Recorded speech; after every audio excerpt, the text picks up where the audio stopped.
Ya Allah, jalannya luar biasa. Bahkan dari CT scan itu udah kotak setelur cacing. Bismillah. Kasus Raya menjadi jaminan potret kondisi penanganan kesehatan di negeri ini. Bagaimana ketika kami evakuasi Raya dari rumah biliknya pada hari Minggu 13 Juli, Raya sudah dalam keadaan tidak sadar. Bagaimana kami melihat ternyata Raya dilahirkan oleh seorang ibu yang tidak sehat secara mental. Belum dibawa berobat. Kenapa Bu alasannya? Oh, nggak ada itunya. Nggak ada apanya?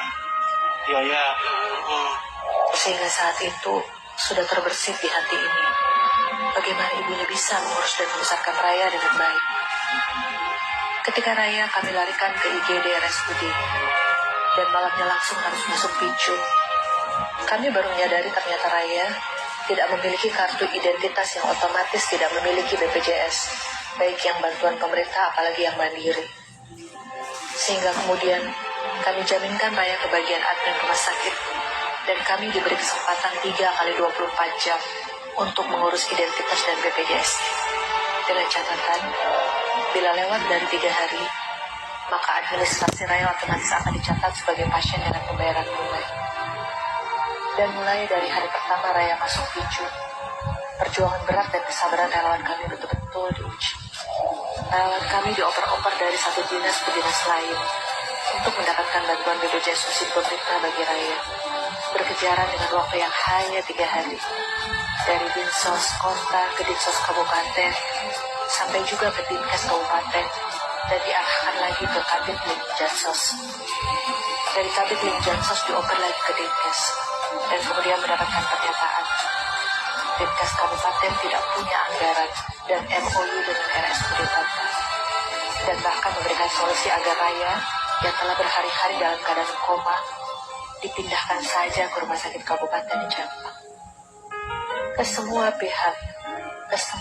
pihak kami sudah tunjukkan betapa mengerikannya kondisi Raya saat itu.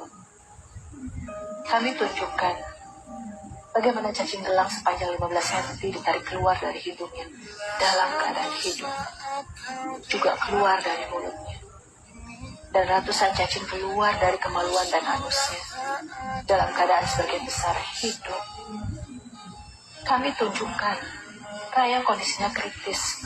Sudah lebih dari 1 kilo cacing dikeluarkan dari badannya, tapi tidak juga habis-habis. Kami tunjukkan hasil CT scan dan ronsen Raya, bagaimana ratusan puluh cacing sudah bersemayam di kepalanya. Lalu, bagaimana mungkin kami mengikuti saran dari Dinkes Kabupaten untuk memindahkan Raya ke rumah sakit yang lebih kecil di Jampang, ketika kondisi Raya sedang kritis seperti ini, dan bahkan RSUD yang lebih besar di kota Sukabumi saja kewalahan melihat kasus Raya. Rabu 16 Juli sore adalah batas waktu urusan administrasi Raya sudah masuk batas waktu.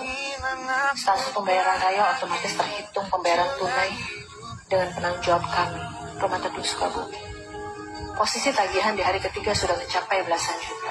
Untuk per hari ini sudah sampai 11.669.950 rupiah dan akan terus bertambah sampai kondisi Rayanya benar-benar sehat Dari lagi. Bapak sendiri itu gimana Pak untuk menyampaikan ke pimpinannya? Soalnya kalau sore ini nggak selesai atau nggak ada keputusan kan itu jatuhnya umum. Nah, untuk pembiayaannya gimana?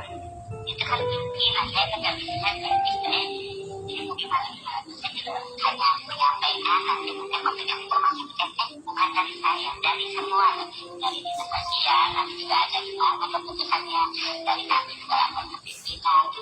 Boleh nggak Bapak saya izin menghubungi pimpinan aja sekalian biar bisa menjelaskan langsung gitu Pak.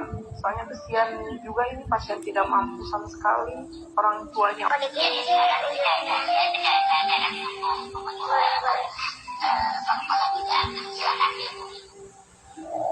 Kami teruskan saja pengobatan Raya, bahkan ketika harus mengambil beberapa tindakan medis dengan konsekuensi biaya yang cukup besar. Ternyata betul, kecewa berharap pada manusia. Kecewa dengan sistem kesehatan yang dibuat di negeri ini. Ngeri melihat nurani-nurani para penguasa yang tidak terusik melihat penderitaan Raya. Kalau bukan karena masih ada iman sedikit dalam hati ini, sehingga yakin Allah nggak akan ninggalin perjuangan ini.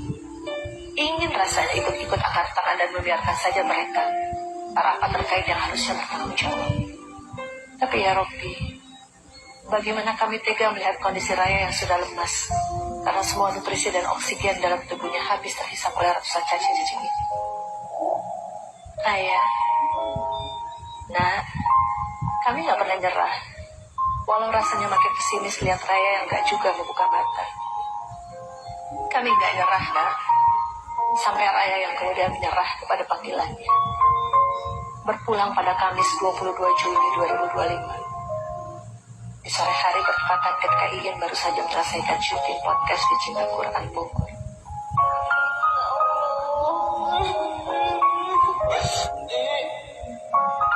Raya sehat ya.